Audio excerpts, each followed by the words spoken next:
Certainly our concern is here we have a major retailer, a major provider of staple food to the Australian community, and it is unfortunate that they have decided to only address certain segments of the market.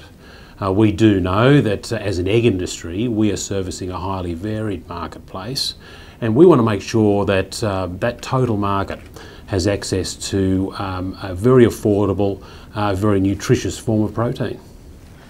I understand that you also have a problem with the perception that's been peddled that in some way caged hens are neurotic, stressed and under pressure all the time, and by comparison hens that are outside scratching around in the dirt are actually very happy. I mean, scientifically this is just not correct. Well, it's unfortunate there's been a lot of fiction on this. So the facts are that we know that there's no perfect egg production system when it comes to the welfare of our laying hens. We do know that all recognised egg farming systems have relative advantages and disadvantages on welfare. There is no perfect production system. There's usually actually greater welfare outcomes within systems than between them. So the bottom line on this, Mike, is that good welfare outcomes have more to do with stockmanship and animal husbandry than the type of production system used.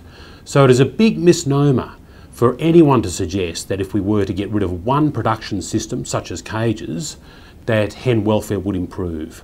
That is just not the case.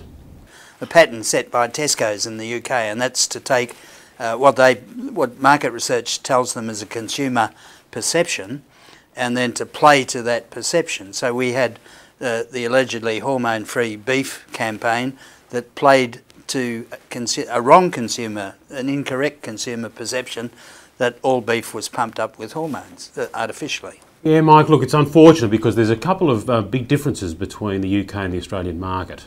In the UK, we have a number of retailers. There is no duopoly operating in the UK. It's certainly a range of retailers across the total market, servicing, again, a highly varied marketplace. In Australia here, though, we have a duopoly. We have two major retailers with a lion's share of the retail market for food, and we have one of those who have decided to only service a particular segment of the marketplace. Now that is their own choice, that is their decision, but it is unfortunate that we're talking about a staple protein here which needs to be available to all Australians. We know that there are some consumers who are happy to pay $10 to $15 a dozen for eggs, but we know there are other consumers, such as 2.2 million people who are below the poverty line in Australia.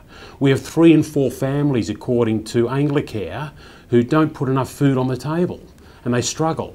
So from that perspective, as an industry, what we're proud of is the ability to service and provide eggs for the total market, and that is important. And when you have one retailer that has chosen to only service a particular part of the market in what is a fairly tight retail distribution market, it is unfortunate.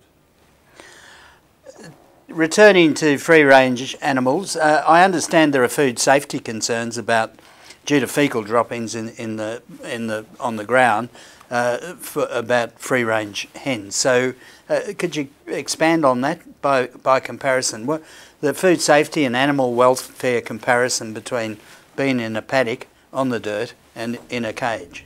Well, what we do know, Mike, again, is we have a number of advantages and disadvantages as it relates to the welfare outcome across our 3 recognised production systems. Some of the advantages, for example, in the cage system is these birds are protected. They're protected from predators, they're protected from the weather, they're protected from soil and manure-borne diseases, which can refer to animal health and food safety implications. So if we look at the definition of animal or hen welfare holistically, then we would recognise that all 3 production systems provide welfare outcomes. What is important for the egg industry, though, is that we continue improving the welfare outcomes across those 3 systems. And that is why we've invested over $10 million over the last 10 years in good science and research to ensure that we do keep improving. But again, getting rid of one production system will not mean a wholesale improvement in hen welfare. I understand that. Is there any pressure that you perceive coming from the regulators, the state government, in relation to free range? Not at this stage, Mike, but again, we don't want to be complacent on this as an industry. That is why we keep investing. That is why we keep talking to government, because they're the regulators who need to ensure that our market, our community, has free and ready access to an affordable source of protein, such as eggs.